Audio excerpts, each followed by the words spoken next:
जय राधा माधव कुंज बिहारी।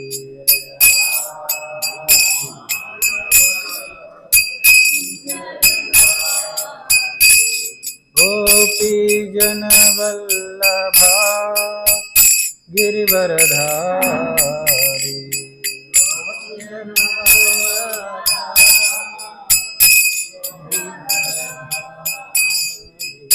गोपी जन वल्लभा गिरिवरधारी।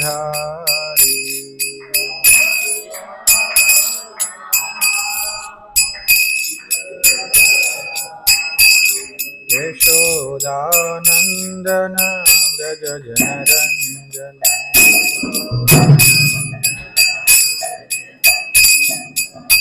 यशोदानंदन व्रज जनरंजन।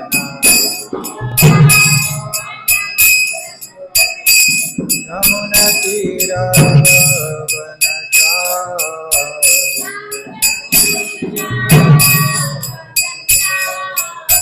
यमुना तीरावनचारि।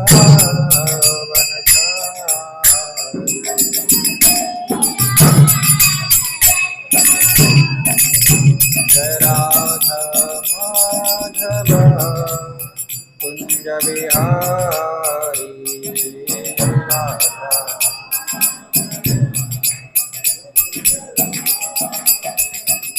गोपी जन वल्लभा गिरिवरधारी।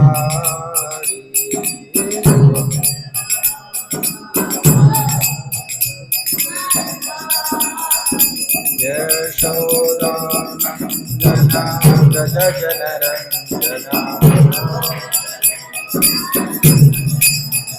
यमुना तीरावनचारि।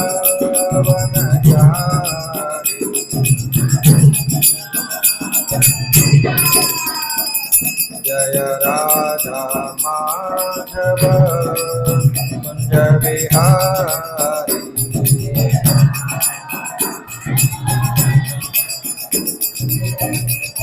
जय राधा माधव कुंज बिहारी।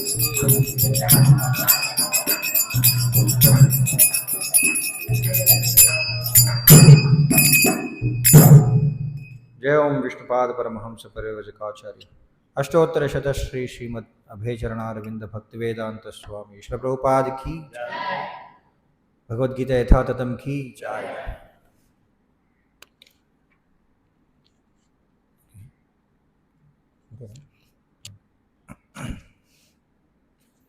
హరే కృష్ణ. కార్యక్రమానికి వచ్చిన వారందరికీ స్వాగతం.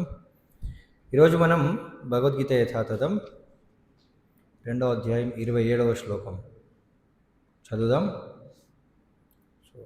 పద విచ్ఛేదం, ఒక్కొక్క పదం చెప్తాను, తిరిగి చెప్పండి. జాతస్య హి ధ్రువః మృత్యుః ధ్రువం జన్మ మృతస్య చ తస్మాత్ అపరిహార్యేర్థే త్వం శోచితుం న అర్హసి. జాతస్య హి ధ్రువో మృత్యుః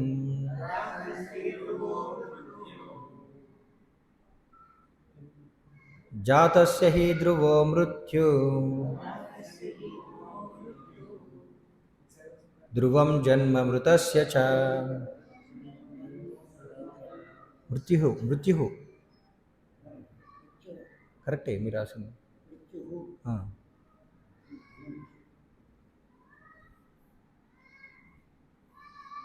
ధ్రువం జన్మ మృతస్య చ తస్మాదపరిహార్యేర్థే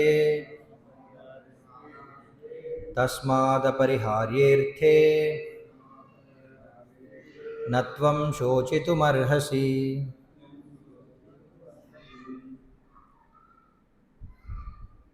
నత్వం శోచితుమర్హసి. జాతస్య హి ధ్రువో మృత్యుః ధ్రువం జన్మ మృతస్య చ तस्मादपरिहार्येऽर्थे न त्वं शोचितुमर्हसि।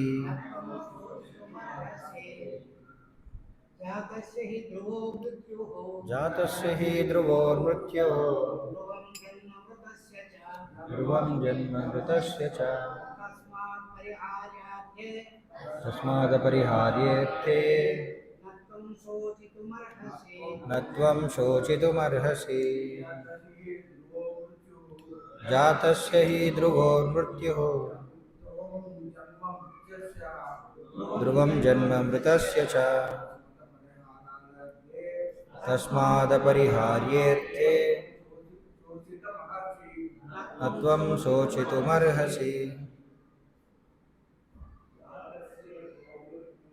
जातस्य हि ध्रुवो मृत्युः ध्रुवं जन्म मृतस्य च तस्मादपरिहार्येऽर्थे न त्वं शोचितुमर्हसि। जातस्य हि ध्रुवो मृत्युः ध्रुवं जन्म मृतस्य च तस्मादपरिहार्येऽर्थे न त्वं शोचितुमर्हसि। जातस्य हि ध्रुवो मृत्युः ध्रुवं जन्म मृतस्य च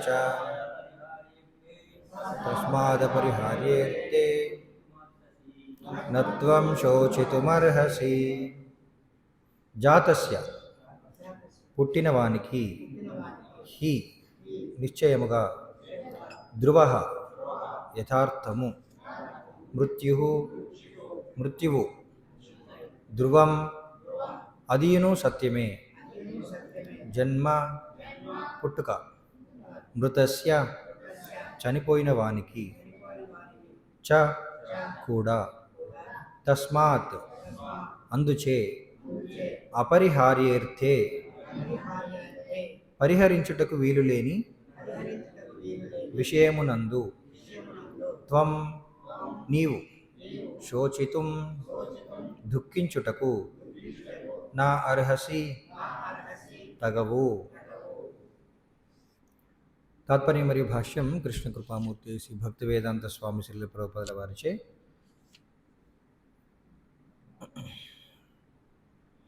పుట్టినవానికి మరణము తప్పదు మరియు మరణము పిదప జన్మము తప్పదు. కావున అనివార్యమైన నీ విద్యుక్త ధర్మ నిర్వహణమునందు నీవు దుఃఖింపరాదు. భాష్యం. కర్మానుసారము ప్రతి ఒక్కరూ జన్మింపవలసి ఉన్నది. నిర్ణీత కార్యములు ముగిసిన పిమ్మట మరణించి వేరొక జన్మ పొందవలసి ఉండును. ఈ విధంగా జనన మరణ చక్రములో ప్రతి ఒక్కరూ ముక్తి అనున్నది లేకుండా పరిభ్రమింతురు. ఇట్టి జనన మరణ చక్రము అనవసర హత్యలు, జంతుహింస, యుద్ధము వంటి వాటిని ప్రోత్సహించున్నది కాదు. కానీ అదే సమయమున అట్టి హింస మరియు యుద్ధములనున్నవి మానవ సంఘములో శాంతి భద్రతలను నెలకొల్పుటకు అనివార్య అంశములు కాగలవు. శ్రీకృష్ణ భగవానుని వాంఛ అయినందున కురుక్షేత్ర యుద్ధము అనివార్యమై ఉండెను. అంతేగాక ధర్మము కొరకై యుద్ధము చేయుట క్షత్రియుల విద్యుక్త ధర్మమై ఉన్నది. తాను విద్యుక్త ధర్మమునే నిర్వర్తించుచున్నప్పుడు అర్జునుడు ఎందులకై తన వారి మరణమును గూర్చి చింతింపవలను లేదా భయపడవలను? ధర్మమును త్యజించి తద్వారా పాపమును పొందుట అతనికి ఏమాత్రము తగదు. అటువంటి పాపము విషయమున అతడు మిగుల భీతుడై ఉన్నాడు.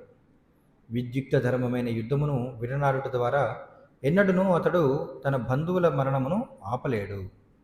పైగా అధర్మ మార్గమును ఎంచుకొనుట వలన అతడు పతనమునొందగలడు.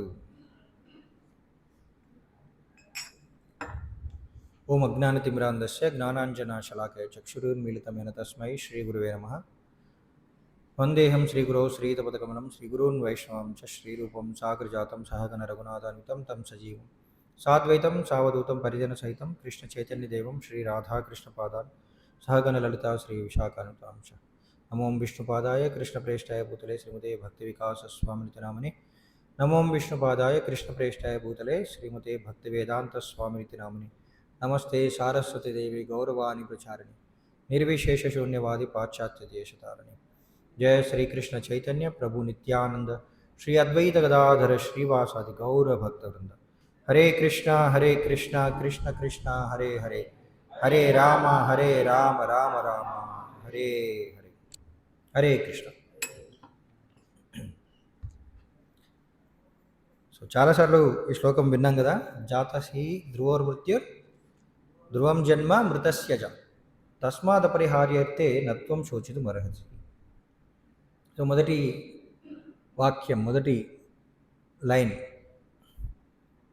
చాలా సులభం, అందరికీ అర్థం చేసుకోవడం, అందరం చూస్తున్నాం, అనుభూతి చెందుతున్నాం. కానీ కృష్ణుడు అర్జున్కి రెండో వాక్యం ఏదైతే ఉందో, తస్మాత్ అపరిహార్యర్తే నత్వం శోచితుమర్హసి, అనివార్యమైన నీ విద్యుక్త ధర్మ నిర్వహణనందు నీవు దుఃఖింపరాదు. మనం చూస్తున్నాం ఈ సమాజంలో, ముఖ్యంగా ఈ కలియుగంలో,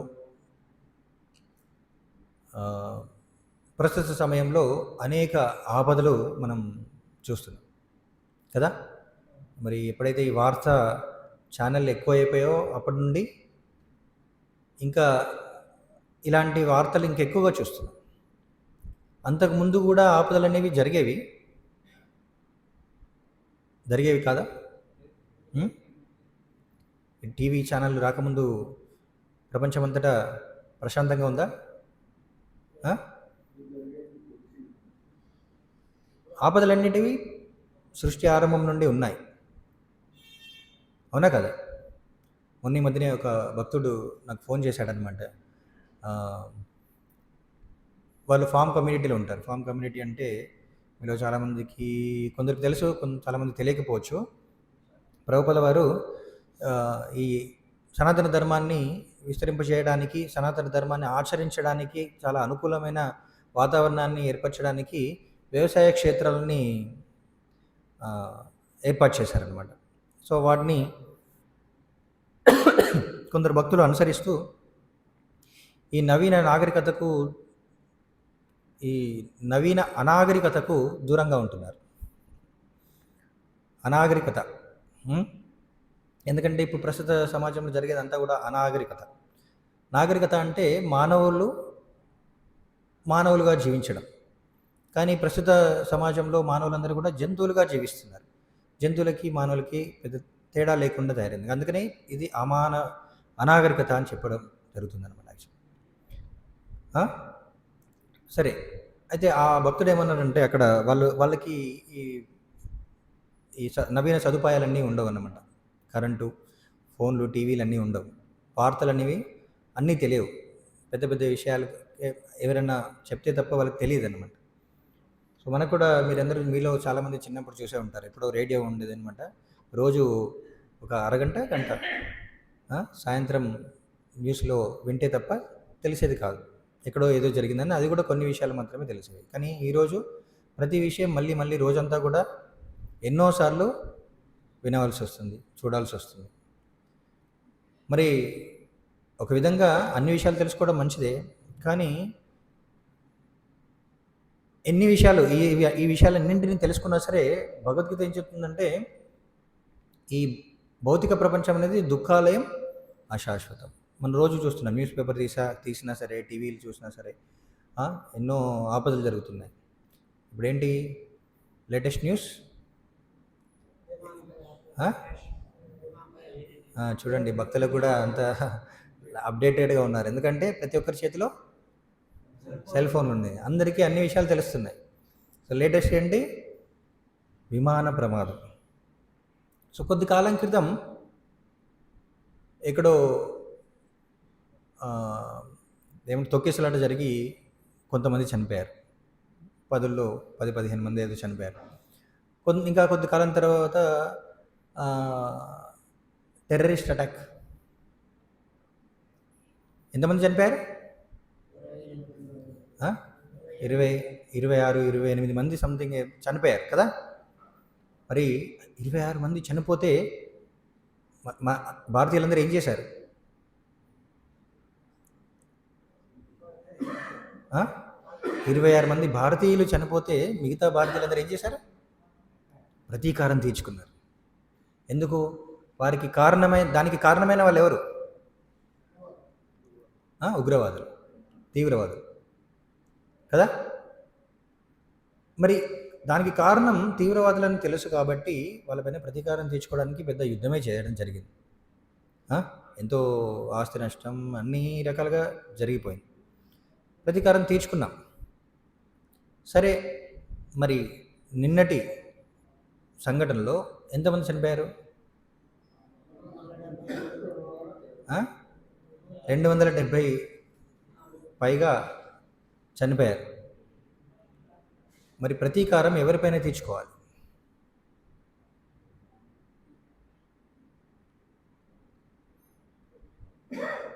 ఆ? 26 మందికి 260 మందికి తేడా ఉందా? చాలా తేడా ఉంది. 26 మంది ఇంకో కొందరి చేత చంపబడితే ప్రతీకారం తీర్చుకున్నాం, ఎందుకంటే మనకి దానికి కారణం ఎవరు తెలుసు. మరి 260-70 మంది చనిపోతే ఎవరిపైన ప్రతీకారం తీర్చుకోగలుగుతున్నాం? మరి ఇప్పుడు ఏం చేయాలి మనం? దానికి కారణం ఎవరు? నిజంగా అది చాలా బాధాకరమైన విషయం, అవునా కదా? చాలా అంటే చరిత్రలో ఇలాంటి దుర్ఘటన ఇది చాలా అరుదు, చాలా కాలం నుండి ఎప్పుడు కూడా జరగలేదు. అంటే విమాన ప్రమాదంలో ఇంతమంది ఒకేసారి జరగడం అనేది చాలా అరుదు అనమాట. చాలా ఎప్పుడో కానీ వినలేదు. మరి ఒకేసారి మరి ఇప్పుడు మనకు వార్తల్లో ఈ న్యూస్ ఛానల్లో అన్ని విషయాలు చెప్తున్నారు. అంటే అందులో ప్రయాణించే ఒక్కొక్క కుటుంబంలో వాళ్ళ ఇంట్లో పరిస్థితులు ఎలా ఉన్నాయి, ఎంత విషాదాన్ని వాళ్ళు అనుభవిస్తున్నారు అనేది మనకన్నీ ఇప్పుడు కళ్ళ కట్టినట్టు చూడగలుగుతున్నాం, అవునా? తల్లిదండ్రులు పిల్లల్ని కోల్పోయారు, పిల్లలు తల్లిదండ్రులను కోల్పోయారు, భార్యల్ని, ఇలా కుటుంబ సభ్యుల్ని ఒకరు ఇంకొకరిని చాలామంది అలా కోల్పోయారు. కొందరైతే పూర్తి కుటుంబమే, భార్య, భర్త, పిల్లలు పూర్తిగా 5గురు పోయారంట. ఎవరో డాక్టర్ అంట పాపం. ఎప్పటి నుంచో ప్లాన్ చేసుకొని, ఎంతో కాలం నుండి వాళ్ళ భవిష్యత్తును ప్లాన్ చేసుకొని అన్నీ సిద్ధం చేసుకొని ఇంకా విదేశాల్లో పిల్లల్ని చదివిద్దామని చెప్పేసి అన్నీ సిద్ధం చేసుకొని వెళ్తున్నారంట బాబు. అదే అన్నీ రిజైన్ చేసుకొని ఇక్కడ భారతదేశంలో అన్నీ ఇంకా షిఫ్ట్ అయిపోతున్నారు. ఏం జరిగింది వాళ్ళ యొక్క ప్రణాళిక?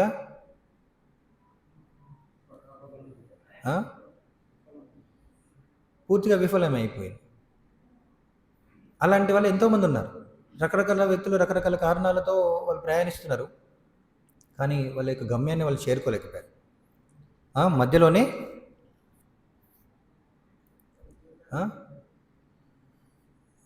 మృత్యువు ధ్రువం జన్మ మృతస్య చ,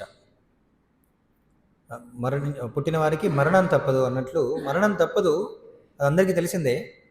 కానీ ఎప్పుడు ఆ మరణం వస్తుందని మాత్రం ఎవరికీ తెలియదు.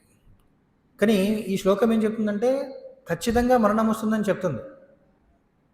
ఖచ్చితంగా జన్మ ఉంటుంది, మరణం కూడా ఉంటుంది. ఎవరైనా చెప్పగలరా నేను మరణించను అని? మరణం ఉండదు అనేది ఎవరైనా చెప్పగలరా? సరే, మనం మరణించవచ్చు, కానీ మరణం లేని వాళ్ళు ఉన్నారు అని ఎవరైనా చెప్పగలరా? ఈ శ్లోకం ఏం చెప్తుంది, భగవద్గీత ఏం చెప్తుందంటే ధ్రువం జన్మ మృతస్య. ధ్రువం అంటే ఏమని చెప్పారు ఇక్కడ? యథార్థం. ఇంకొక చోట అది సత్యమే, సత్యం, యథార్థం అంటే ఒకటే కదా. అంటే ఖచ్చితంగా మరణిస్తాము, పుట్టిన వారందరూ కూడా ఖచ్చితంగా మరణిస్తారు అనేది యథార్థం, అందులో సందేహం లేదు. మరి అదే జరుగుతుంది. మనం ఇంతకుముందు సందర్భాలు అన్నింటిలో చూసాం. ఎప్పుడు జరుగుతుందని మాత్రం చెప్పలేకపోతున్నాం, ఎలా జరుగుతుందో చెప్పలేకపోతున్నాం. పాపం చూడండి, ఆ విమానం వచ్చేసి అక్కడ హాస్టల్లో భోజనం చేస్తున్న వాళ్ళపైన పడిపోయిందంట. పాపం వాళ్ళు అనుకున్నారా? చాలామంది అనొచ్చు, ఓకే, మనం ఇంతకుముందు కూడా చాలాసార్లు చర్చించాం, ఇలా ఒకేసారి పెద్ద పెద్ద సంఘటనలు జరిగినప్పుడు, అనేక మంది మరణించినప్పుడు దానికి కారణం వాళ్ళ యొక్క కారణం ఏంటి? ఇలా పెద్ద సమూహాల్లో చాలామంది చనిపోయినప్పుడు దానికి కారణం ఏంటి? భగవద్గీత ఏం చెప్తుంది? శాస్త్రం ఏం చెప్తుంది? కర్మ, సమిష్టి కర్మ. అందరూ చనిపోతుంటారు, ఎవరి కర్మ ప్రకారం వాళ్ళు అనుభవిస్తున్నారు, ప్రతి ఒక్కరు కూడా మరణిస్తున్నారు. కానీ ఒకేసారి అందరూ అలా ఒక గుంపుగా మరణిస్తే ఏంటంటే అది సమిష్టి కర్మ అనమాట. అందరూ చేసుకున్న కర్మ వాళ్ళందరికీ కలిసి ఒకేసారి అలా సంఘటన ఏర్పడుతుందన్నమాట. సమిష్టి కర్మ మనం ఇంతకు చాలాసార్లు చర్చించుకుందాం. కర్మ అనేది ఎలా పనిచేస్తుందని చర్చించినప్పుడు ఇవన్నీ మనం చూసాం. సరే, వాళ్ళ కర్మ అనుకోవచ్చు, వాళ్ళు అలా ప్రయాణించడం. కొందరు అనుకున్నారంట, మనకి ఛానల్లో యూట్యూబ్లో వస్తుంది, కొందరు అనుకున్నారు వీళ్ళు వెళ్ళకపోతే బాగుండు. అలాగే ఒక ఆవిడ పాపం అంటే తన అదృష్టం ఏంటంటే 10 నిమిషాలు ఆలస్యంగా వచ్చిందంట, విమానం ఎక్కలేకపోయింది. చాలా ఆనందంగా ఉంది. కానీ ఆ 10 నిమిషాలు చాలా దుఃఖించి ఉంటుంది కదా, మిస్ అయిపోయిన ఫ్లైట్ అని చెప్పేసి. కానీ 10 నిమిషాల తర్వాత చాలా ఆనందంగా ఉంటుంది కదా. ఎలా అనిపిస్తుంది? మరణాన్ని తప్పించుకున్న వాళ్ళ పరిస్థితి ఎలా ఉంటుంది? జీవితం అంతా గుర్తుంటుంది కదా. మరి అలా తప్పించుకోగలిగింది. ఇంకా దానికంటే ఆశ్చర్యకరమైన విషయం ఏంటంటే, అలా 260 మంది ఆ విమానంలో పడిపోయిన తర్వాత చాలామంది మరణించారు. కానీ ఒక్క వ్యక్తి బయటపడగలిగాడు. చూసారా? అందరూ చూస్తున్నారు, ఇప్పుడు అందరికీ తెలిసిందే. కానీ ఒక్క వ్యక్తి బయటపడగలిగాడు. ఎలా బయటపడగలిగాడు?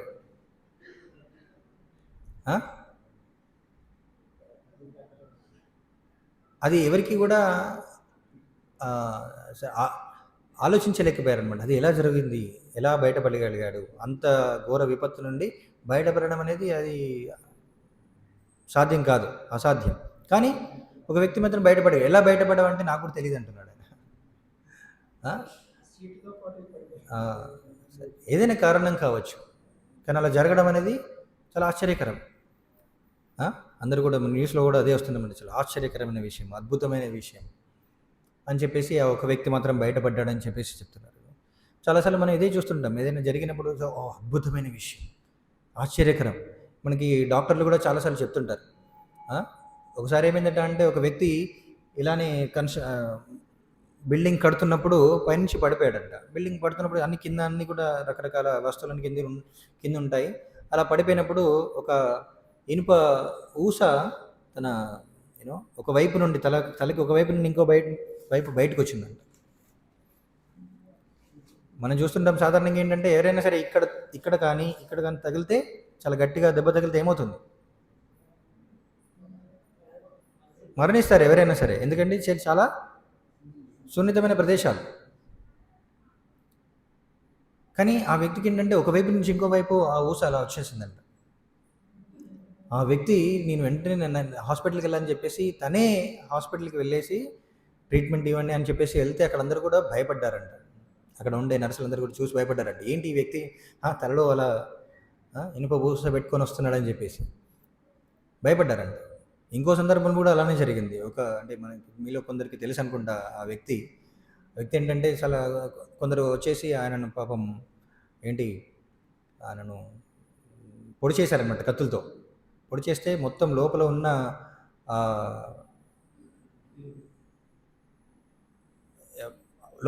అవయవాలను కూడా బయటకు వచ్చేస్తే ఆయన అలానే మళ్ళీ లోపలికి అనుకొని ఇలా పట్టుకొని హాస్పిటల్కి వెళ్ళాడంట. ఎక్కడికి? ఏలూరు వరకు హాస్పిటల్కి వెళ్ళారంట. అక్కడ అందరు డాక్టర్లు వాళ్ళందరూ చూసేసి ఆశ్చర్యపోయారంట. కొందరు అయితే పారిపోయారంట అక్కడ నుండి.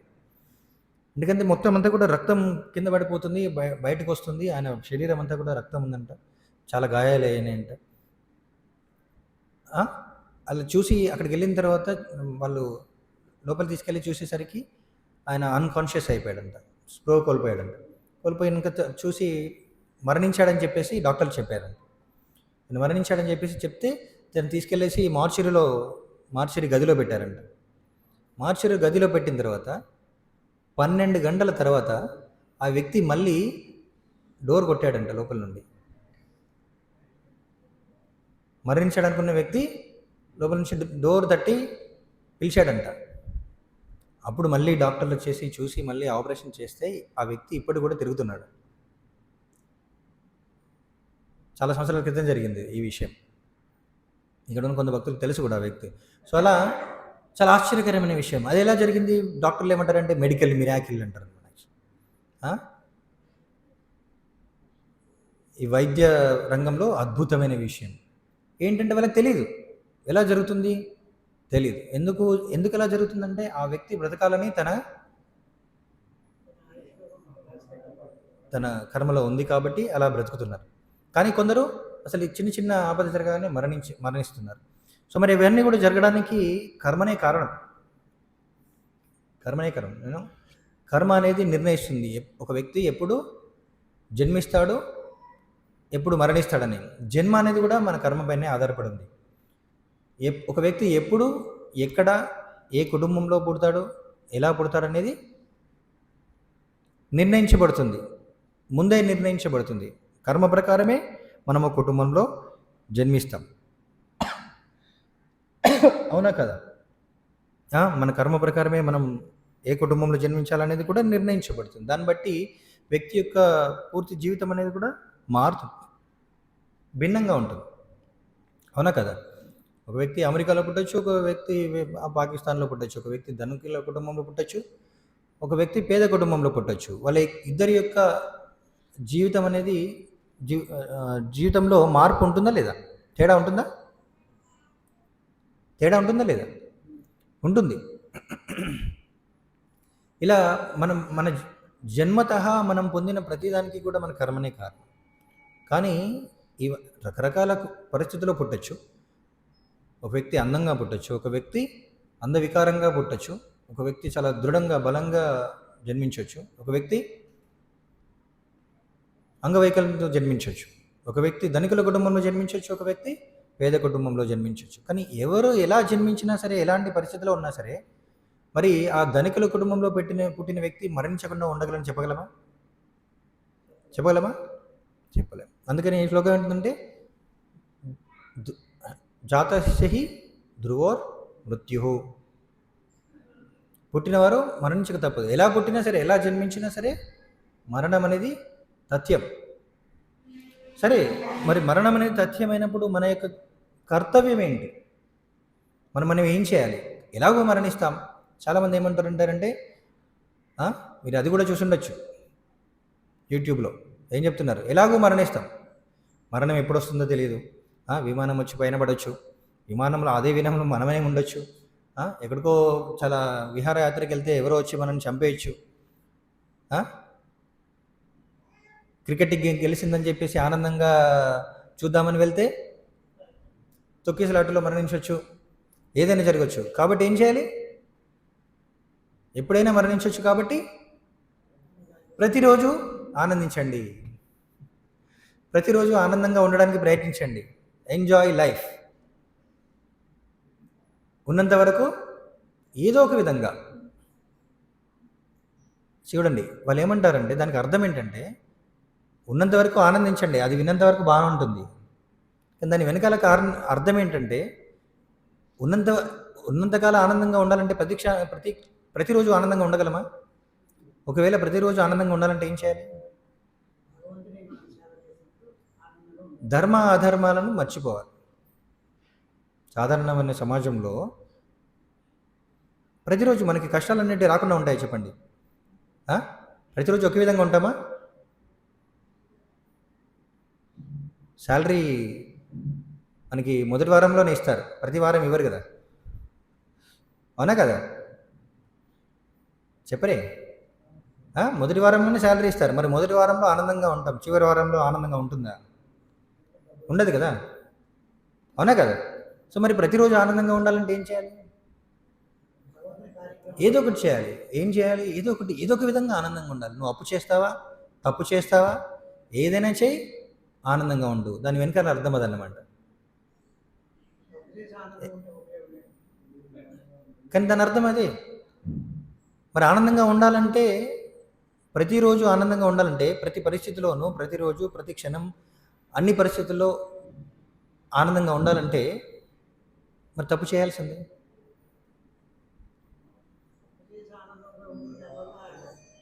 మరి మొదటి వారం తప్పు చేయకుండా ఉండొచ్చు, ఎందుకంటే మన చేతిలో డబ్బులు ఉంటాయి. మరి చివరి వారం అప్పు చేయకుండా ఉండగలరా? ఉండగలమా? సరే, అప్పు చేయడం తప్పేం కాదు, కానీ అప్పు చేయలేని పరిస్థితుల్లో ఏం చేస్తారు? తప్పు చేస్తారు. చాలామంది పరిస్థితి అలానే ఉందన్నమాట.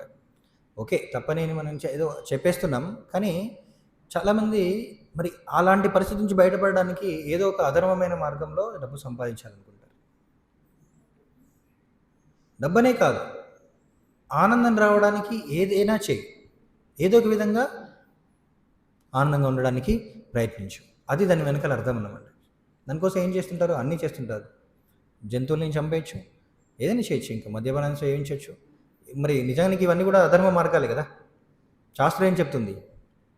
మద్యపానం, మాంసం, జూదం, వ్యభిచారం ఇవన్నీ కూడా అధర్మం అని చెప్తుంది శాస్త్రం. కానీ బయట ప్రస్తుత సమాజంలో ఇవన్నీ అధర్మంగా ఎంతమంది అంగీకరిస్తున్నారు? ఇవన్నీ కదా విచ్చలవిడిగా చేస్తున్నారు. చాలామందికి తెలియదు. మరి తెలియనంత మాత్రాన మరి తెలియకుండా వాళ్ళు ఆనందంగా ఉండడానికి అవన్నీ చేస్తున్నారు. మరి ఏం జరిగినా సరే మన దుఃఖం నుండి బయటపడాలంటే ఈ పనులు చేయాల్సిందే. అప్పుడు ఆనందంగా ఉండొచ్చు, కానీ అది తాత్కాలికమైన ఆనందం. ఆ విషయం చాలామందికి తెలియదు అనమాట. ఆనందంగా ఎలాంటి పరిస్థితులైనా ఆనందంగా ఉండడానికి ప్రయత్నించాలి, కానీ చాలామంది ఆ నిజమైన ఆనందాన్ని పొందడం ఎలాగో తెలియక, శాశ్వతమైన ఆనందాన్ని ఎలా పొందాలో తెలియక ఏం చేస్తుంటారు? తాత్కాలికమైన ఆనందం కోసం ఎన్నో అధర్మ మార్గాల్లో వెళ్తుంటారు అన్నమాట. అప్పుడు కూడా ఆనందం వస్తుంది, కానీ అది తాత్కాలికం.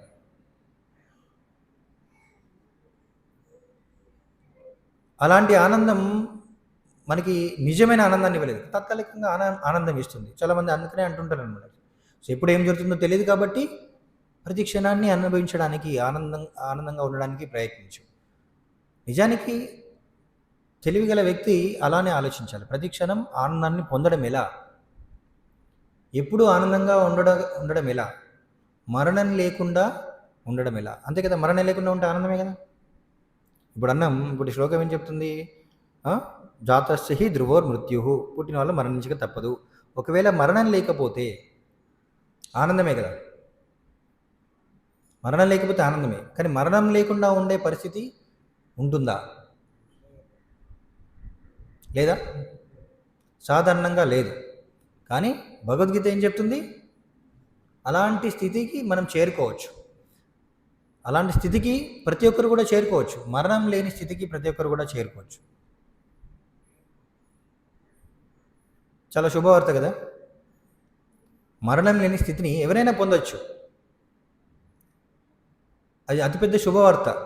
మరణం లేకుండా ఉండడం అంటే ఏంటి? అది చాలా పెద్ద శుభవార్త అనమాట. కానీ అది భగవద్గీత ఇంకేం చెప్తుందంటే, అలా ఆలోచించగలిగిన వారు ఎవరైతే మరణం లేని స్థాయికి, ఆ స్థితిని పొందడానికి, మరణం లేకుండా ఉండే స్థితిని పొందడానికి ప్రయత్నిస్తారో, దాని గురించి ఆలోచిస్తారో, వాళ్ళే నిజమైన జ్ఞానవంతులు అని చెప్తుంది అన్నమాట.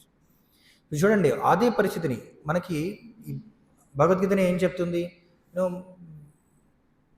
ఈ భౌతిక ప్రపంచం అనేది దుఃఖాలయం, అశాశ్వతం. ఎప్పుడు కూడా దుఃఖాలన్నిటివి ఉంటాయి, తప్పదు. కాబట్టి ఒకరేమంటున్నారు?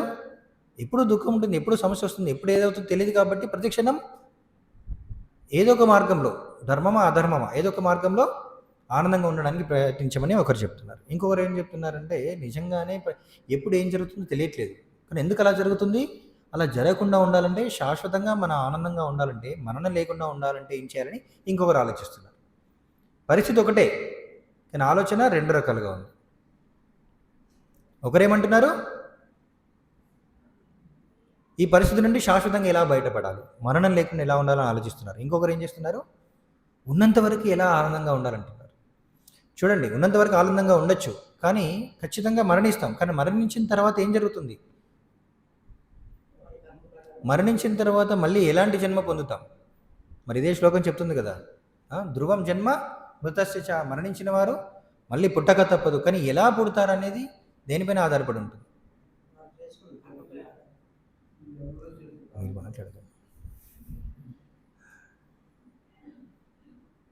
దేనిపైన ఆధారపడి ఉంటుంది అనేది ఆలోచించిన వ్యక్తి నిజమైన జ్ఞానవంతుడు అంట. నేను మళ్ళీ ఇలాంటి పరిస్థితుల్లో జన్మించకుండా ఉండాలంటే ఏం చేయాలి అని ఆలోచించేయాలి. అది నిజమైన జ్ఞానవంతుడి యొక్క ఆలోచన. తేడా ఏంటి మరి? ఇద్దరూ మరణిస్తున్నారు. ఇలా ఆలోచించిన వాళ్ళు మరణిస్తున్నారు, అలా ఆలోచించిన వాళ్ళు కూడా మరణిస్తున్నారు. ఇప్పుడే మనం అనుకున్నాం ఏంటి, సరే ప్రతి క్షణాన్ని ధర్మమా అధర్మమా అని ఆలోచించకుండా ప్రతిరోజు ఆనందించడానికి ప్రయత్నించాలి అనుకున్నవాడు కూడా మరణిస్తున్నాడు, ముందో వెనుకో మరణిస్తున్నాడు. మరి లేదు, ధర్మం ఏంటో తెలుసుకొని మరణం లేకుండా శాశ్వతమైన జన్మ కోసం ప్రయత్నించాలి అనేవాడు కూడా మరణిస్తున్నాడు. అవునా కదా? మనం ఇప్పుడే చూసాం. మరి ఇప్పుడు సరే, ఇంతకుముందు ఆ విమానంలో వెళ్ళే వాళ్ళు కావచ్చు, అక్కడ టెర్రరిస్టుల చేత చంపబడిన వాళ్ళు కావచ్చు, వీళ్ళందరూ కూడా ఏదో భౌతికంగా ఉన్న వ్యక్తులు కావచ్చు. మరి ఇవాళ న్యూస్ ఏంటంటే కేదార్నాథ్లో పాపం కేదార్నాథుని దర్శించడానికి వెళ్ళిన వాళ్ళు హెలికాప్టర్ కూలి 7 మరణించారంట. మరి వీళ్ళు మాత్రం ఆధ్యాత్మిక మార్గంలో ఉన్నారు కదా. కేదార్నాథుని దర్శించుకోవడానికే వెళ్ళారు కదా. మరి వాళ్ళు చేసిన తప్పేంటి? వాళ్ళకెందుకు అలాంటి దుర్ఘటన ఎదురవ్వాలి?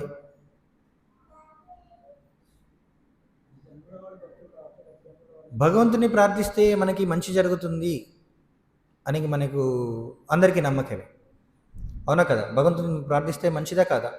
మనకు మంచి జరుగుతుందా? చాలామందికి సందేహం ఉంది కదా, గ్యారంటీ లేదు. ఇక్కడున్న చాలామందికి సందేహమే. నిజంగా భగవంతునికి ప్రార్థిస్తే అసలు నేను ఎందుకు ఇలా ఉన్నాను? ప్రతి సండే వస్తున్నాను కదా నేను ఇక్కడికి, జపం చేస్తున్నాను కదా, అయినా సరే నాకు మాత్రం కష్టాలు ఉన్నాయి అంటే మరి చెప్పిన వాక్యం ఎంతవరకు నిజమో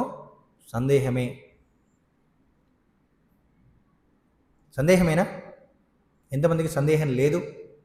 భగవంతుని ప్రార్థిస్తే ఖచ్చితంగా మనకు మంచి జరుగుతుంది అని పూర్తిగా విశ్వసించేవారు ఎంతమంది? చాలామంది ఉన్నారు. చాలా మంచిది.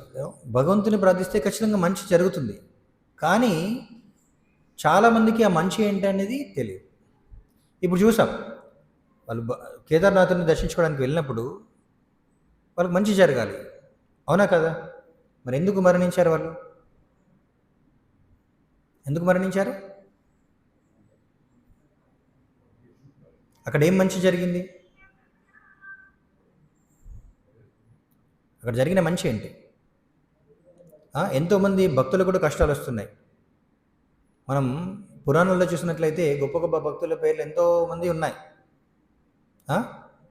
పాండవులు, అర్జునుడు, కుంతి మహారాణి, ధ్రువుడు, ప్రహ్లాద మహారాజు, వీళ్ళందరి పేర్లు చదువుతున్నాం పురాణాల్లో. వాళ్ళందరూ కూడా చాలా గొప్ప భక్తులు కాబట్టి ఇంతవరకు మళ్ళీ మళ్ళీ చదువుతున్నాం. వాళ్ళ యొక్క చరిత్ర, వాళ్ళ యొక్క లీలలు ఇంకా మనం చర్చిస్తూనే ఉన్నాం, ఎందుకంటే వాళ్ళు చాలా గొప్ప భక్తులు కాబట్టి. మరి అలాంటి గొప్ప భక్తులు వాళ్ళ జీవితంలో వాళ్ళ కష్టాలు అనుభవించలేదా? మనందరికీ ఎందుకు? మనం చూసాం, ప్రభుపాల వారిని మనం ఆరాధిస్తున్నాం, ప్రతిరోజు కూడా ఆరాధిస్తున్నాం, చాలా గొప్ప భక్తుడు అని చెప్పేసి. ఈ నవీన కాలంలో అత్యంత గొప్ప భక్తుడు అంటే మనకి ప్రభుపాదే. మరి ఆయన జీవితంలో ఆయన కష్టాలు రాలేదు? మరి ఎందుకు భక్తుల జీవితంలో కూడా కష్టాలు వస్తున్నాయి? చెప్పండి. ఒక వ్యక్తి ఏదో అనారోగ్యంతో డాక్టర్ దగ్గరికి వెళ్ళాడంట. ట్రీట్మెంట్ కోసం వెళ్ళాడు. ట్రీట్మెంట్ కోసం వెళ్తే డాక్టర్ ఏం చేశాడంటే ఇంజక్షన్ ఇచ్చాడు అన్నమాట. ఇంజక్షన్ ఇస్తే ఏమవుతుంది? నొప్పి కలుగుతుందా లేదా? ఆల్రెడీ నేను నొప్పితో వచ్చాను, ఆ నొప్పి తగ్గించమంటే నువ్వు ఇంకో నొప్పి తయారు చేస్తున్నావు అని చెప్పేసి అన్నాడంట. కానీ ఈ నొప్పి ఏం చేస్తుంది? ముందున్న నొప్పిని తగ్గిస్తుంది. అది భౌతిక ప్రపంచంలో జీవుడు భగవంతుని విడిచిపెట్టి ఈ భౌతిక ప్రపంచంలో దుఃఖాలకి, ఈ దుఃఖం అనే సముద్రంలో పడిపోయాడు. ఈ భౌతిక ప్రపంచంలోని దుఃఖ సముద్రంలో పడిపోయాడు. భగవంతుని శాశ్వతమైన ఆనందాన్ని విడిచిపెట్టి భగవంతుడే మనల్ని బలవంతంగా ఇక్కడ పంపించలేదు, మనమే కోరుకున్నాం. జీవుడే కోరుకున్నాడు, నేను భగవంతుడి నుండి దూరంగా ఉండి ఆనందించడానికి ప్రయత్నిస్తానన్నాడు. అందుకని భగవంతుడు ఇక్కడికి పంపించాడు. భగవంతుడు మనల్ని బలవంతంగా ఏం పంపించలేదు, మనమే కోరుకున్నాం. కానీ ఇక్కడ ఏమవుతుందంటే మనకు దుఃఖం ఉంది. కానీ దురదృష్టం ఏంటంటే చాలామంది ఈ భౌతిక ప్రపంచంలోని దుఃఖాన్ని అర్థం చేసుకోలేని పరిస్థితులు ఉన్నారు. అంటే నువ్వు మళ్ళీ మళ్ళీ భౌతిక ప్రపంచంలో మరణిస్తూ ఉంటావు, మళ్ళీ మళ్ళీ ఈ భౌతిక శరీరాన్ని తీసుకొని రకరకాల జంతు శరీరాల్లో పుట్టవలసి వస్తుంది. ఆ శరీరాల్లో వ్యాధులు, ముసలితనం, మరణం అనేది వస్తూ ఉంటాయి. ఇలాంటి జన్మ ఎందుకు తీసుకుంటావు అని భగవంతుడు మళ్ళీ మళ్ళీ చెప్తున్నాడు. కానీ మనం ఏం చేస్తున్నాం, అది పెద్ద సమస్య ఏం కాదు, ఈ భౌతిక ప్రపంచంలో పుట్టడం సమస్య ఏముంది, అంతే బాగానే ఉంది కదా, నాకు మంచి ఇల్లు ఉంది, మంచి కారు ఉంది, భార్య పిల్లలు ఉన్నారు, ఆనందంగానే ఉన్నాను అనుకుంటా. ఒకసారి అలానే ఇంద్రుడు కూడా ఏదో పరిస్థితుల్లో అలాంటి సందేహం వస్తే ఆయనకి బ్రహ్మ పంపించాడంట. ఏంటి, ఒకసారి సరే ఒక పందిగా జన్మించని పంపించాడంట. ఇంద్రుడు ఏం చేశాడంటే పందిగా జన్మించాడంట. పందిగా జన్మించిన తర్వాత ఏముంటుంది, పంది కుటుంబం ఉంటుంది. ఆ పంది కూడా భార్య ఉంది, పిల్లలు ఉన్నారు, అందరితో కలిసి ఏంటి మురికి గుంటలో ఉన్నాడనమాట. మురికి గుంటలో చాలా ఆనందంగా ఉన్నాడు, పిల్లలతో ఆడుకుంటూ అక్కడే బురదలో దొర్లుతూ ఆనందంగా ఉన్నాడు. అదేంటి అసలు మనకి ఎలా అనిపిస్తుంది, ఒక పందిని చూస్తే మనకి ఎలా అనిపిస్తుంది, చీ అనిపిస్తుంది కదా, అనిపిస్తుందా లేదా, మనకు అలా అనిపిస్తుంది. కానీ పందికి ఎలా అనిపిస్తుంది, అంత బాగానే ఉంది కదా అనిపిస్తుంది అంట. భార్య పిల్లలు పక్కనే ఉన్నారు, చాలా మంచి వర్షం పడింది కాబట్టి మంచి బురద, ఉదయాన్నే రోజు కూడా బ్రేక్ఫాస్ట్ వచ్చేస్తుంది, ఆనందంగానే ఉంది. బ్రహ్మ వచ్చి చెప్పాడంట, ఏంటయ్యా ఇక్కడ ఏం చేస్తున్నావు, ఇక్కడ బురదలో దొర్లుతున్నావు అని చెప్పేసి అంటే, ఎవరు నువ్వు అని చెప్పేసి అన్నాడంట ఇంద్రుడు. అది ఏంటది, నువ్వు కొన్ని రోజులు పంది జీవితం ఎలా ఉందో చూడడానికి వచ్చావు, చూడ ఎంత ఏంటి చాలా హీనమైన స్థితిలో ఉన్నావు అని చెప్పేసి అంటే, హీనమైన స్థితి అంత బాగానే ఉంది కదా, భార్య ఉంది, పిల్లలు ఉన్నారు, అందరికీ బాగానే ఉన్నా, నేను ఎందుకు డిస్టర్బ్ చేస్తున్నావు నన్ను అన్నాడంట. సో అలా ఏంటంటే ప్రతి జన్మలో కూడా ఈ భౌతిక ప్రపంచంలో ప్రతి జీవి ప్రతి ఏ శరీరంలో ఉన్నా సరే నేను ఆనందంగానే ఉన్నాడు అనుకుంటుందట. సో అదే మాయ, ఈ భౌతిక ప్రపంచాన్ని మాయా ప్రపంచం అంటారనమాట. ప్రతి ఒక్కరు కూడా ఏమనుకుంటున్నారు, ఆనందంగానే ఉన్నామనుకుంటున్నారు. కానీ భగవంతుడి దృష్టిలో అది ఎలా ఉంటుంది, మనం అనుకుంటాం ఒక పందిని చూసేసి చి పంది అంటాం, దేవతలు మనల్ని చూసి చి మనిషి అనుకుంటాడంట. మనం ఎలాగైతే పందిని చూసి అనుకుంటామో చి అనుకుంటామో, దేవతలకి మన జీవితం కూడా చూస్తే అలానే ఉంటుందంట. ఏంట్రా వీడు పొద్దున్నే లేస్తున్నాడు, కష్టపడి రోజు నైట్ షిఫ్ట్లు డే షిఫ్ట్లు అని చెప్పేసి పరిగెత్తుకుంటూ వెళ్ళేసి ఆ కష్టాలు పడి ఆ భార్య తిడుతుంటుంది, అప్పులు కట్టుతుంటాడు, వాడు వస్తుంటాడు తిడుతుంటాడు, పిల్లలేమో చెప్పింది వినరు, వాళ్ళు చెప్పిన మాట వినకున్నా సరే వాళ్ళ కోసం వీడు కష్టపడి సంపాదిస్తుంటాడు, అయినా సరే వీడికి బుద్ధి రావట్లేదని చెప్పేసి దేవతలకు అనిపిస్తుందంట. వీడి జీవితం ఏంటి చి అనిపిస్తుందంట దేవతలకి. దేవతల కంటే ఇంకో కూడా పైన ఆనందాన్ని అనుభవించే వాళ్ళు ఉన్నారు తెలుసా. రమంతే యోగినో అనంతే సత్యానంద చిదాత్మ. సత్య ఆనంద, నిజమైన ఆనందాన్ని పొందే వాళ్ళు ఎవరంటే యోగులు. యోగులు అంటే ఏంటి, భగవంతుని అర్థం చేసుకుని భగవంతుని సాంగత్యంలో ఉన్నవాళ్ళు, యాక్చువల్లీ భగవత్ చైతన్యంలో ఉన్నవాళ్ళు. వాళ్ళకి దేవతల పరిస్థితి చూస్తే చి అనిపిస్తుందంట. అదేంటి, దేవతలు మనల్ని చూసి అలా అనుకుంటే ఒక అర్థం ఉంది, ఎందుకంటే వాళ్ళకి ఎన్నో భోగభాగ్యాలు అన్నీ ఉంటాయి, మనకంటే కూడా ఎక్కువగా ఉంటాయి. వాళ్ళు అనుకుంటే దానికి అర్థం ఉంది, ఇలా ఉన్నారే అనుకోవచ్చు. మరి యోగులకి ఏముంటుంది, వాళ్ళ దగ్గర ఏముందని దేవతలను చూసి చీ అనుకుంటారు చెప్పండి. దేవతలంతా ఎంత ఆనందంగా ఉంటారు తెలుసా. దేవతలకి ముసలితనం ఉండదు తెలుసా మీకు. మనకి శాస్త్రంలో ఏమని వివరించారంటే దేవతలకి ముసలితనం ఉండదంట, వివరంగానే ఉంటారు. కానీ మరణం ఉంటుంది. వాళ్ళు చివరి రోజు అంటే మరణించే ఒక రోజు ముందు, అంటే రేపు మరణిస్తున్నారంటే ఈరోజు ఇలానే ప్రతి ఒక్కరి మెడలో ఒక మాల ఉంటుందంట. దేవతలకి అందరికీ కూడా మాల ఉంటుందంట. రేపు మరణిస్తారంటే ముందు రోజు ఆ మాల వాడిపోతుందంట. అదే వాళ్ళ సంకేతం, మరణిస్తారని చెప్పేసి. ఇక రేపు మరణిస్తారని అదే సంకేతం అన్నమాట వాళ్ళకి. సో మనకందరికీ సంకేతం ఏంటి మరి? మనం మరణిస్తున్నాం అన్నదానికి సంకేతం ఏంటి?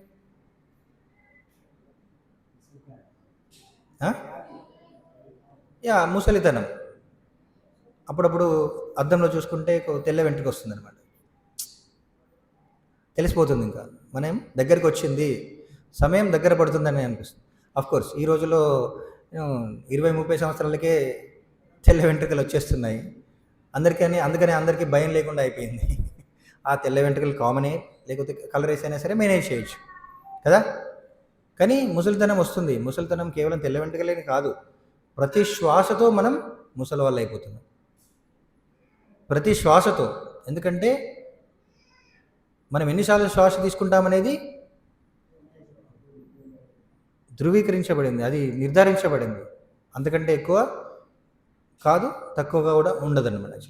ప్రతి శ్వాసతో మన ఆయుష్ అనేది తగ్గిపోతూనే ఉంటుంది, మనం ముసలి వాళ్ళు అయిపోతూనే ఉంటాం. ఏదో ఒక రోజు మనం తీసే శ్వాస తుది శ్వాస అయిపోతుంది. అది ఎప్పుడవుతుంది? ఎప్పుడైనా కావచ్చు, ఎప్పుడైనా కావచ్చు. మొన్న మధ్యలో ఒక భక్తుడు ఇలానే ప్రవచనం చెప్పాడంట. ప్రవచనం చెప్పిన తర్వాత ప్రవచనం చెప్పేటప్పుడే తనకు చాలా ఆయాసంగా, చాలా ఇబ్బందిగా అనిపించింది. జస్ట్ అలా ప్రవచనం అయిపోగానే పక్కకెళ్ళి కూర్చున్నాడు, శరీరం విడిచిపెట్టాడు. వయసు పైబడిన భక్తుడే, కానీ చెప్పలేము. ఆయన అప్పటి వరకు మరణాన్ని గురించి మాట్లాడాడు, కానీ ఆయనకు తెలుసా? తెలియదు. ఎప్పుడేదైనా జరగవచ్చు. సో మరలా మనకి ఆ మృత్యు అనేది దేవతలకు కూడా ఉంటుంది. ఎప్పుడు ఏమవుతుందని చెప్పలేం. కానీ ఇంతకుముందు చెప్పినట్టండి, యోగులు మాత్రం ఆ దేవతల్ని చూసి కూడా చీ అనుకుంటారండి. అంటే ఆ ఆనందం అది కూడా భౌతికమే. దేవతల ఆనందం కూడా భౌతికమే. మరి యోగులు పొందే ఆనందం సత్య ఆనందం, అంటే శాశ్వతమైన ఆనందం, అది ఆధ్యాత్మిక ఆనందం అన్నమాట. మరి ఆధ్యాత్మిక ఆనందం మాత్రం శాశ్వతం. మరి ఇంతకుముందు చెప్పినట్లు మరి ఆధ్యాత్మిక ఆనందం కావాలంటే మనం భగవంతుని పూజించాలి. మరి భగవంతుని పూజిస్తే ఖచ్చితంగా మనకి మంచి జరుగుతుంది కదా. మరి ఇంతకుముందు చెప్పినట్టు ఎందుకు అలా ఆపదల్లో వాళ్ళు ఉంటున్నారంటే అక్కడే మనం అర్థం చేసుకోవాలన్నమాట. యాక్చువల్లీ ఇది చాలా ముఖ్యమైన విషయం. మరి అలా భగవంతుని దర్శించుకోవడానికి వెళ్ళిన వాళ్ళకు కూడా జీవితంలో భగవంతుని ఎంతో భక్తి శ్రద్ధలతో పూజించిన వాళ్ళకు కూడా కష్టాలు వస్తున్నాయి, వాళ్ళకు కూడా ఆపదలు జరుగుతున్నాయి. అంటే దాని అర్థం ఏంటంటే భగవంతుడు మనకి మళ్ళీ గుర్తు చేస్తుంటాడు. ఈ భౌతిక ప్రపంచం ఎలాంటిదంటే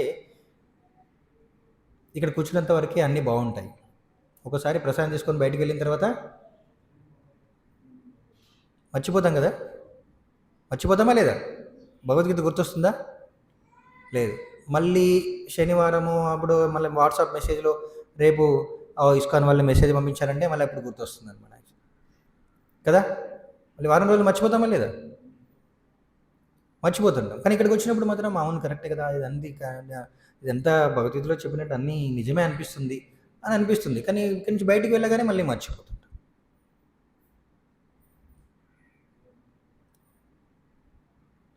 సో అది భౌతిక ప్రపంచం యొక్క స్థితి ఏంటంటే భగవంతుడిని ఎప్పుడూ మర్చిపోయే విధంగా చేస్తుంది అనమాట.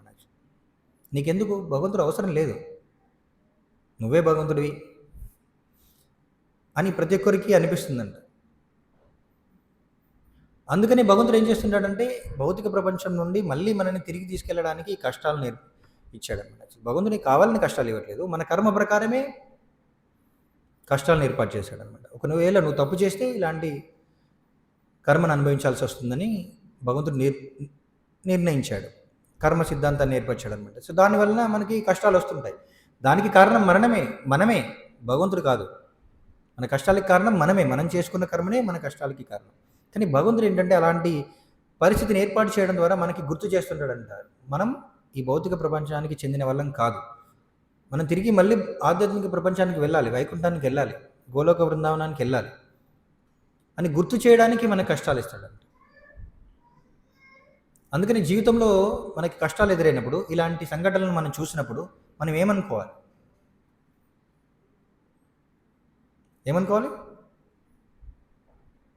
అమ్మో ఎప్పుడు మరణిస్తామో తెలియదు కాబట్టి ప్రతి క్షణాన్ని ఎంజాయ్ చేయాలి, అంతేనా? అలానే అనుకోవాలా?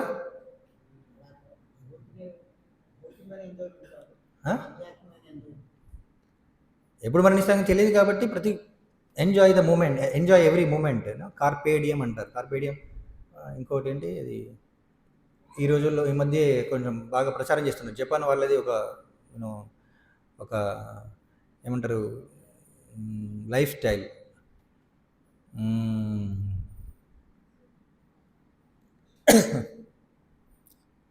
చాలా ప్రచారం చేస్తున్నారు.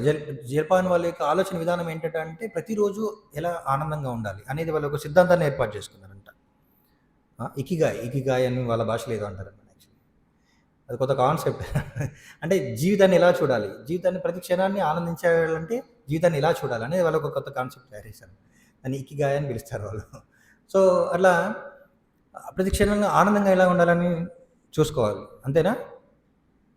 కానీ మనం చూసుకోవాలి, కానీ మన ఆనందంగా ఉండలేము. ఎందుకంటే భౌతిక ప్రపంచం దుఃఖాలే. అందుకనే కులశేఖర ఆళ్వారని రాజు, ఆయన గొప్ప భక్తుడు అని చెప్తున్నాడు అనమాట. కృష్ణ త్వదీయ పద పంకజ పంజరాంతం అద్యైవమే విశతు మానస రాజహంస ప్రాణ ప్రయాణ సమయే కఫవాత పిత్తైర్ కంఠావరోధని విధౌ స్మరణం కుతస్తే అని అర్థం ఏంటంటే, కృష్ణ త్వదీయ పద పంకజ పంజరాంతం అంటే ఒక హంస నీటిలో ఉన్నప్పుడు ఆ యొక్క పద్మంని చుట్టుకొని ఆడుతుంటుంది. ఎప్పుడైనా చూసారా? ఏం చేస్తుందంటే ఆ కమలం యొక్క కాడను పట్టుకొని అది అల్లుకొని ఆడుకుంటుంది అనమాట. యాక్చువల్లీ ఇక్కడ కులశేఖర ఆళ్వార్ ఏమంటారంటే, నా మనసు కూడా ఎప్పుడు కూడా భగవంతుని పాదాలను అలా పట్టుకొని ఉండే విధంగా చేయమని భగవంతుని ప్రార్థిస్తున్నారు. ఎలాగైతే ఆ కమలం యొక్క కాడ పట్టుకొని అది ఆడుకుంటుందో ఇంకా దానికి చాలా ఆనందం వస్తుందన్నమాట అలా ఆడుతూ. అలాంటి నా మనసు కూడా భగవంతుని పాదాలు పట్టుకొని ఆనందాన్ని పొందాలని కోరుకుంటున్నాడు. ఎందుకు? ఎప్పుడు కూడా భగవంతుని పాదాలను విడిచిపెట్టకూడదు నా మనసు కూడా అని కులశేఖర ఆళ్వారు ప్రార్థిస్తున్నారు. ఎందుకోసం అంటే ప్రాణ ప్రయాణ సమయే కపవాత పిత్తైర్ కంఠావరోధన విధౌ స్మరణం కుతస్తే. ఎందుకంటే ప్రతి క్షణం భౌతిక ప్రపంచంలో పరిస్థితులు ఎలా ఉన్నాయి? నిన్ను మర్చిపోయే విధంగా చేస్తున్నాయి. నీ పాదాలను, భగవంతుని పాదాలని మర్చిపోయే విధంగా చేస్తున్నాయి. మరి అలా మర్చిపోయే సమయంలో కనుక, వృద్ధాప్యంలో కనుక, నిన్ను మర్చిపోయిన సమయంలో నేను మరణిస్తే, వృద్ధాప్యంలో ఎలా ఉంటుంది? మరణ సమయంలో కంఠావరోధన విధవు కపవిత్త పిత్తైర్, కఫం వలన కంఠం మూసుకుపోతుంది. వృద్ధాప్యంలో ఇప్పుడు చూడొచ్చు వాతావరణంలో చాలా మార్పులు వస్తున్నాయి. చాలామందికి ఏంటి థ్రోట్ ఇన్ఫెక్షన్లు, జలుబు అవన్నీ వచ్చేసి శ్వాస కొంచెం ఇబ్బందిగా ఉంటుంది, అవునా కదా? సో అలాంటి మరణ సమయంలో కఫం పెరిగిపోవడం వల్ల ఏం జరుగుతుందంట? శ్వాస తీసుకోవడం ఇబ్బంది అవుతుంది, కంఠం కూడా మూసుకుపోతుంది. కంఠం మూసుకుపోతే మాట్లాడగలమా? వీళ్ళు చాలామంది చూసే ఉంటారు, మీ ఇంట్లో ఎవరైనా మరణించిన ముసలి వాళ్ళు మరణించినప్పుడు వాళ్ళు మాట్లాడడానికి ప్రయత్నిస్తుంటారు, కానీ మాట్లాడలేరు. మరి అలాంటి సమయంలో నేను నీ నామాన్ని జపించగలనో లేదో. కాబట్టి కృష్ణ, నేను ఇప్పుడే నిన్ను స్మరిస్తున్నాను, ఈ స్మరణ నాకు దూరం కాకుండా చేయమని ప్రార్థిస్తున్నాడు అనమాట కులశేఖర ఆళ్వారు. ఎందుకు ప్రార్థిస్తున్నాడంటే, మరి మరణ సమయంలో భగవంతుని ఎందుకు స్మరించాలి? భాగవతం ఏం చెప్తుంది? అంతే నారాయణ స్మృతి. మరణ సమయంలో నారాయణని స్మరించాలంట. స్మరిస్తే ఏమవుతుంది? భగవద్గీత ఏం చెప్తుంది? భగవద్గీత ప్రకారం మరణ సమయంలో ఎవరైతే భగవంతుని స్మరిస్తారో వాళ్ళు మళ్ళీ భౌతిక ప్రపంచంలో జన్మ తీసుకోవాల్సిన అవసరం లేదు. అంత్యకాలేచ మామేవ స్మరన్ ముక్త కలేవరం ఏ ప్రయాతి సమద్భావం నాస్తి అత్ర సంశయ. అందులో సందేహం లేదు. మరణ సమయంలో భగవంతుని స్మరిస్తే మళ్ళీ జన్మించిన అవసరం లేదు. కౌంతేయ, ఇందులో ఎటువంటి సందేహం లేదని కృష్ణుడు చెప్తున్నాడు అన్నమాట. సో మరి ప్రతి ఒక్కరు కూడా భక్తియుక్త సేవ చేయడం ద్వారా, ఇంతకుముందు అనుకున్నాం కదా, భగవంతుని పూజించడం ద్వారా మనకు ఆనందం వస్తుందని. ఏం ఆనందం వస్తుందంటే భగవంతుని మర్చిపోకుండా ఉండడమే ఆనందం అన్నమాట. ఇక్కడ కులశేఖర ఆళ్వారు ఏం చెప్తున్నారంటే, మనం నిజంగా భక్తియుక్త సేవ చేస్తే మనం పొందాల్సిన స్థితి ఏంటి? కష్టాలు రాకుండా ఉండడం అని కదా. భౌతిక కష్టాలు ఎవరికైనా వస్తాయి, పాండవులకు వచ్చాయి, కుంతి మహారానికి వచ్చాయి, ప్రహ్లాదుడికి వచ్చాయి, ధ్రువుడికి వచ్చాయి, అందరికీ కష్టాలు వచ్చాయి. కానీ తేడా ఏంటి మరి? వాళ్ళకి మిగతా వాళ్ళకి తేడా ఏంటి? భీష్ముడు కూడా మరణించాడు. భీష్ముడు కూడా గొప్ప భక్తుడే, కానీ ఆయన కూడా మరణించాడు. మిగతా వాళ్ళందరూ కూడా మరణించారు. యుద్ధంలో ఎంతోమంది మరణించారు. కానీ వాళ్ళ మరణానికి భీష్ముడి మరణానికి తేడా ఏంటి చెప్పండి?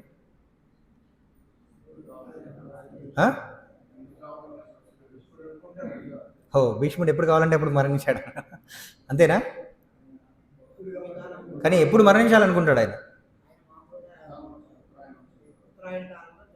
అదంతా భౌతికమైన వ్యక్తుల కోసం. ఉత్తరాయణం రావడం అనేది భౌతికమైన వ్యక్తుల కోసం. కానీ ఆయన ఏం కోరుకుంటాడు?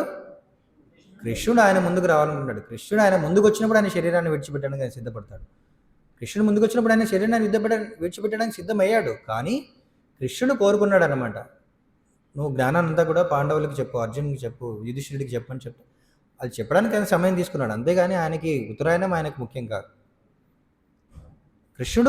కృష్ణుని చూస్తూ, కృష్ణుని స్మరిస్తూ మరణించాలనేది ఆయన ఉద్దేశం అన్నమాట. అందరూ మరణించారు, కానీ అందరి మరణానికి భీష్ముడి మరణానికి తేడా ఉంది. అలానే ప్రతి ఒక్కరు కూడా మరణిస్తారు, కానీ ప్రతి ఒక్క మరణానికి, భక్తుల మరణానికి అదే తేడా అనమాట. భక్తులు ఏం కోరుకుంటారు? కులశేఖరాల వారు ఏం కోరుకుంటున్నారు? నిన్ను స్మరించే విధంగా, మరణ సమయంలో కూడా నిన్ను స్మరించే విధంగా చేయమని కోరుకుంటున్నారు. ఒకవేళ ముసలితనంలో మరణిస్తే నిన్ను స్మరించలేనేమో, కాబట్టి ఇప్పుడే స్మరిస్తున్నాను, అంత రాసుకో, లెక్క రాసుకో,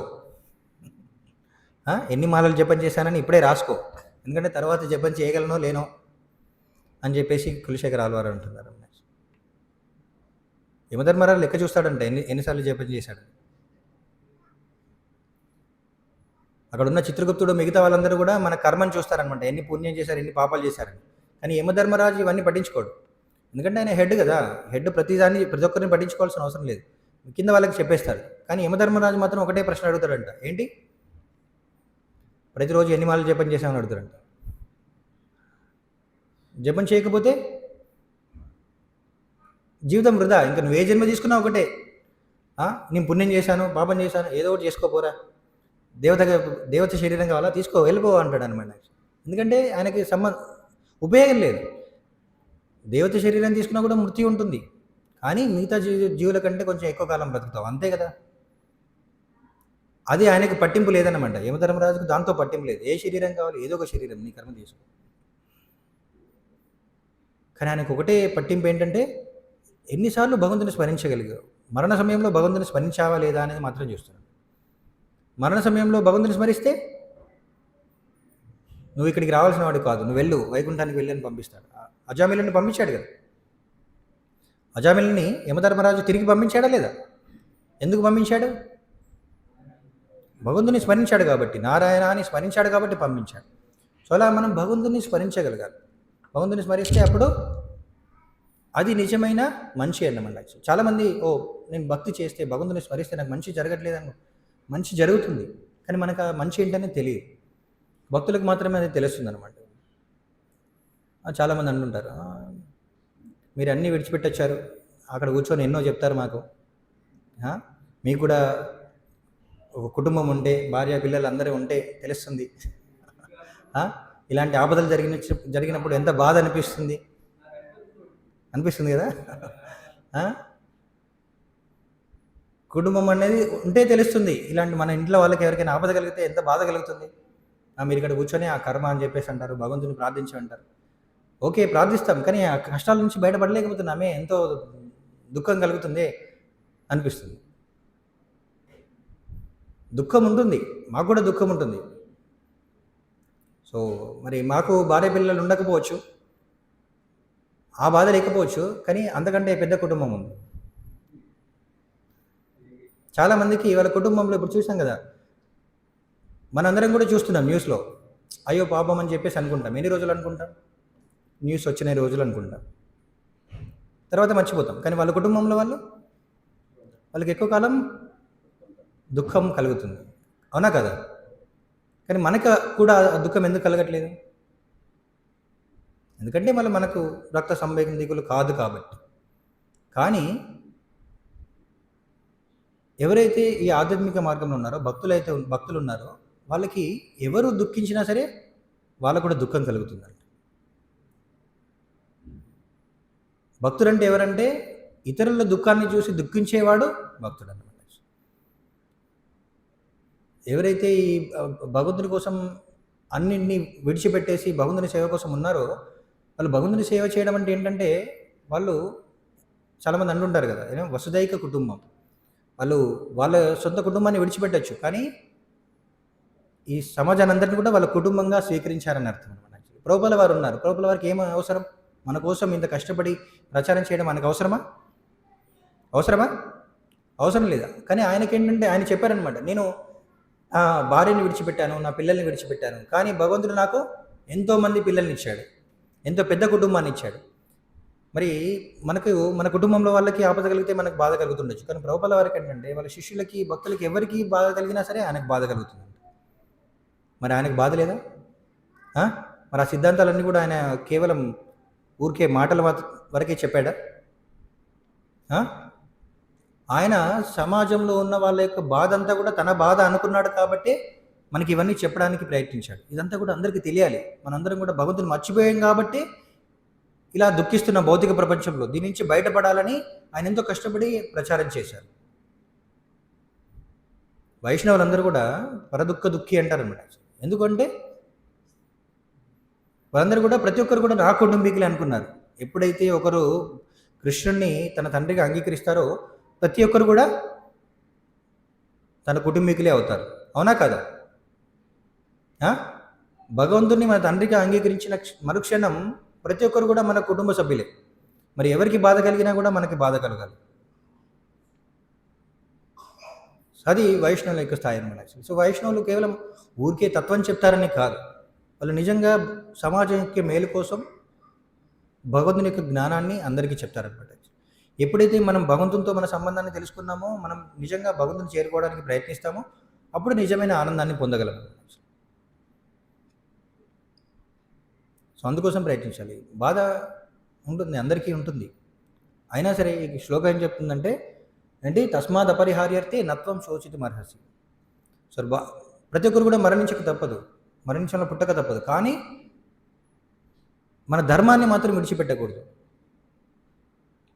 మన కుటుంబ సభ్యులకి ఆపద కలగచ్చు, మనకే ఆపద కలగచ్చు, జీవితంలో ఏదైనా కావచ్చు, కానీ మన ధర్మాన్ని విడిచిపెట్టకూడదు.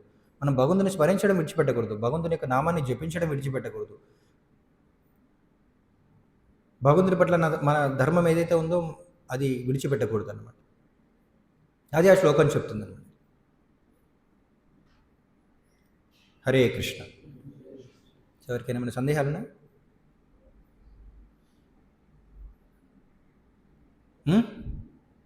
సో ఇలాంటి ఆపదలన్నీ మనకు గుర్తు చేస్తున్నాయి అనమాట. భగవంతుని మనకు గుర్తు చేయాలి. మన జీవితం క్షణభంగురమని మనకు గుర్తు చేస్తుంది.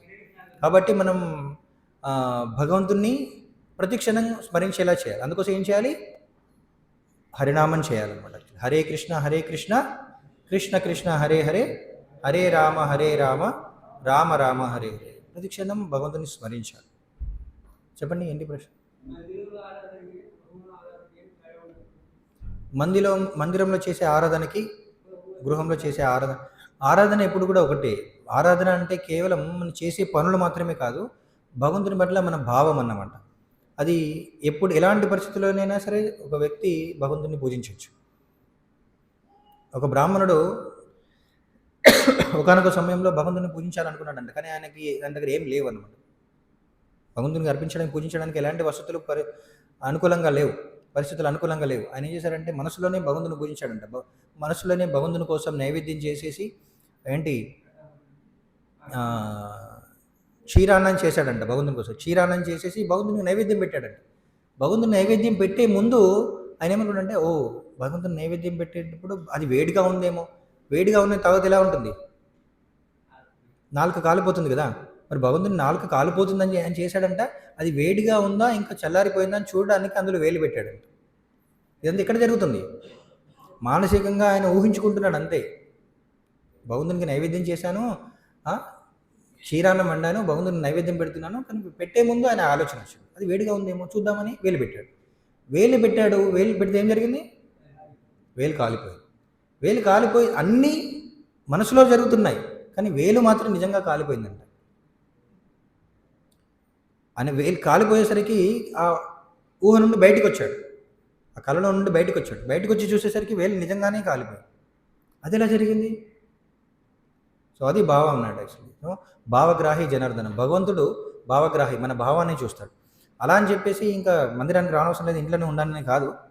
సో ప్రతి ఒక్కరు కూడా మన మనస్సును తిరిగి భగవంతుని పైన స్థిమితం చేయడానికి ఆచార్యులు మనకు కొన్ని పద్ధతులు ఇచ్చారనమాట. ఏం చేయమన్నారు? జపం, ఉదయాన్నే లేవాలి, భగవంతునికి మంగళారతికి అటెండ్ కావాలి, భగవంతుని పూజించాలి, జపం చేయాలి, భగవంతుని గ్రంథాలు చదవాలి, గొప్ప భక్తుల నుండి శ్రవణం చేయాలి భగవంతుని గురించి, భగవంతుని కోసం ప్రతిరోజు ఏదో ఒక సేవ చేయాలి. ఇవన్నిటిని ఏర్పాటు చేసేసి మనకు ఆచార్యులు కొన్ని పద్ధతులు ఇచ్చారు. ఆ పద్ధతులు వాటిని ఏమంటారు? సాధన అంటారు. సాధన చేసినప్పుడే మన మనస్సు పూర్తిగా భగవంతుని పైన నెలకొల్పగలం. దానికోసం ఏవైతే చేయాలో అవి చేయాలి. అది ఎక్కడ చేసినా పర్వాలేదు. అంటే ఇంట్లో చేసే సాధన కార్యక్రమాలు ఉంటాయి, మందిరంలో చేసేవి ఉంటాయి, అందరు కలిసేవి చేసేవి ఉంటాయి, వ్యక్తిగతంగా చేసేవి ఉంటాయి. అన్నీ కూడా చేయాలి. అప్పుడే మన మనస్సు నియంత్రించుకొని భగవంతుని పైన మన శ్రద్ధను నెలకొల్పగలం అన్నమాట. దానికోసం ప్రయత్నించాం. హరే కృష్ణ. శ్రీమద్ భగవద్గీత యథాతథం కీ జై, శ్రీల ప్రభుపాద కీ జై.